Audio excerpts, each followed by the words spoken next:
Chers habitants, je suis ce matin avec Lucas Mélin, l'un de mes adjoints. Et Lucas, puisque tu es là, je vais te laisser te présenter où nous sommes.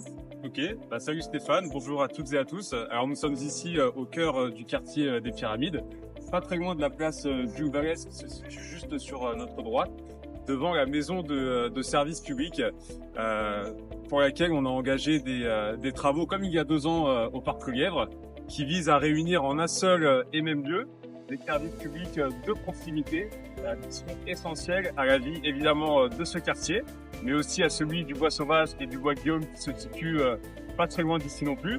Donc voilà, on est vraiment dans une démarche de mutualisation un petit peu et de rayonnement élargi de ce que peut proposer une ville à ses habitants.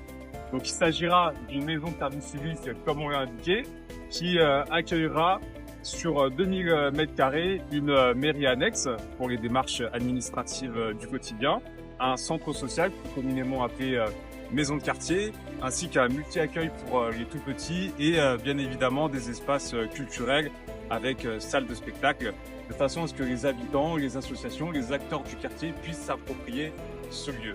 Donc voilà, monsieur le maire, cher Stéphane, en quelques mots, ce qu'on peut en dire. Merci, cher Lucas. C'est un investissement colossal, comme dans bien d'autres endroits de la ville. 18 millions d'euros, ce bâtiment, dans un quartier qui est en profonde mutation, avec le pôle enfance à quelques mètres d'ici. Et puis, on en parlera au cours de l'année, un service jeunesse qui va éclore dans le secteur. On nous dit souvent d'ailleurs qu'à force de faire des grands projets, on pourrait avoir l'idée d'oublier le quotidien. Or, en 2025, nous allons traiter aussi évidemment le quotidien. Il y a ici des copropriétés en réhabilitation, il y a ici des patrimoines sociaux qui sont réhabilités, mais nous avons aussi entendu la forte demande des habitants d'avoir à nouveau un distributeur automatique de billets. Eh bien, nous l'aurons dans quelques semaines, financé par la collectivité, puisque les banques ne veulent plus les financer. Donc nous allons prendre à notre charge ce service qui sera un service évidemment commercial, mais également public, puisqu'il est fortement attendu. C'est une super nouvelle pour les habitants et aussi pour les commerçants du quartier.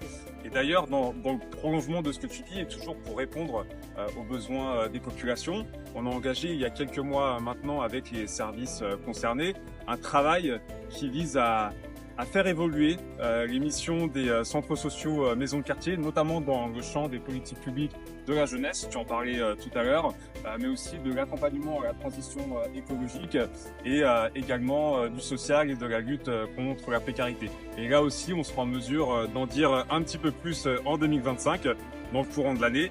Et je n'oublie pas également la maison de quartier des Épinettes, qui a été incendiée en juin 2023, pour laquelle les travaux se poursuivent et qui ouvrira ses portes un petit peu après cette maison de service public, tout comme le centre municipal de santé également aux Épinettes.